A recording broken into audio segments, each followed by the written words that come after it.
વિસ્તારની અંદર પશુ પંખી વનસ્પતિ તમામ માટે આ પ્રકારનો વિસ્તાર છે। આજે કાળુભાઈ જે આપણા ભાવનગર જિલ્લાની આન બાન શાન કહી શકાય અને ખરેખર એક ગૌરવની વાત છે કે જેમણે અત્યારે તમે કદાચ એમને વાક્ય સાંભળ્યું હોય તો એમણે એમ કીધું કે મારી ભૂલ નથી, મારી ભૂલ હતી એટલું, પરંતુ એમને સિંહના જે ગુણ હતા, પોતે પશુપાલક સમાજમાંથી આવતા હતા, તો સિંહના જે ગુણ હતા એ જ ગુણ એમણે પોતે અપનાવ્યા અને સિંહની સાથે ખૂબ જ સાહસપૂર્વક, ખૂબ જ સમજણપૂર્વક એની સાથે એને ગૌરવ આપી અને એની જોડેથી ટૂંકમાં એક માનભેર એમને પોતે પોતાનો જીવ બચાવ્યો હતો।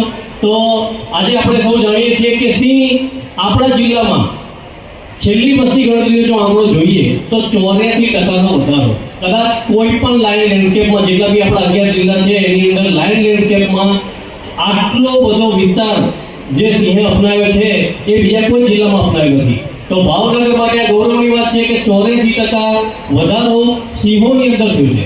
તો સિંહમાં ક્યાંક ને ક્યાંક વર્ષોની વન વિભાગની લોકોની જે મહેનત છે અને એકબીજાનું જે સહઅસ્તિત્વ હતું એના કારણે આ સિંહની સંખ્યા આજે આપણે જોઈ છે કે 891 પહોંચી છે।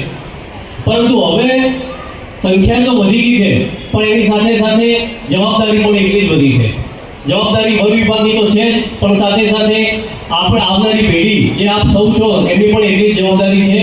આજે આપણે જાણીએ છીએ કે જેટલા ગામમાં સિંહ છે એ દરેક ગામના એક નાગરિકની જવાબદારી છે કે સિંહને બચાવવો।